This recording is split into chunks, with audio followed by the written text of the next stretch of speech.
Welcome to New Hampshire's Business. I'm Fred Coker. Here's a map of New Hampshire. And see all the colored dots on this map? Well, those are businesses, thousands of them, and they are arts and culture businesses in the state of New Hampshire. Now here's some of the stats. New Hampshire's creative economy, 3,505 arts-related businesses, mostly nonprofit, 10,346 people employed, $115 million spent by arts and culture groups, and $62.1 million spent by their audiences. With me to talk about all this are two people who live with us every day of the week, and they are Ginny Lupi, who is director of the New Hampshire State Council for the Arts. Welcome. Nice to meet you. And Joan Goshgarian, who is executive director of the New Hampshire Business Committee for the Arts. Welcome. Thank you. Nice to be here. I have done this show for 23 years, and I am a great enthusiast theater goer, but I was astounded by the numbers we just put up on the screen when I did my homework for this interview. I would assume that the general public doesn't know of the impact we just put up on the screen, Ginny. I think you're absolutely right, Fred. That $115 million in direct spending is for nonprofit organizations and their audiences.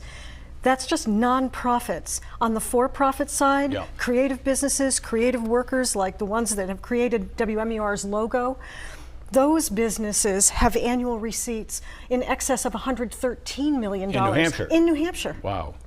And businesses, Joan, businesses are becoming more aware of the creative economy because it fits into what they're trying to do to brand themselves, for instance, right? Exactly. And also that I think that many of the business leaders that I deal with and that Ginny sees are ones that believe that the arts are fundamental to our state's economy and to the culture of the state. There are communities in New Hampshire, and this is historic in a sense, where the quality of life is tied to the arts and culture and to the community as much as anything else. Right, Ginny? Yes. Yeah, and that's one of the things that I was struck with when I moved to New Hampshire a little over 2 years ago, is that direct relationship between community life and arts and culture.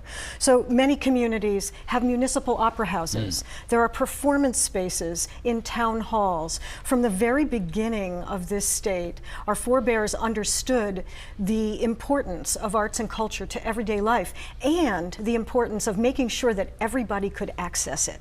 What's the multiplier effect, Joan, of the arts and culture in New Hampshire? What's the multiplier effect in terms of the economy, just generally speaking?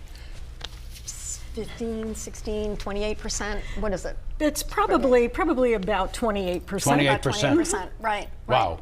That's significant. It is. It is. Well, it's because you think, when you go to the theater, do you go out to dinner first?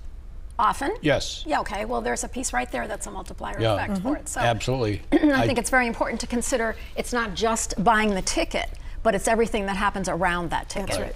And I won't tell you where I go to dinner because it's really good though. Okay, now let's show the value added to the United States GDP by sector, and here it is. And it is significant. The sector, look at arts and culture, it's the third bar down.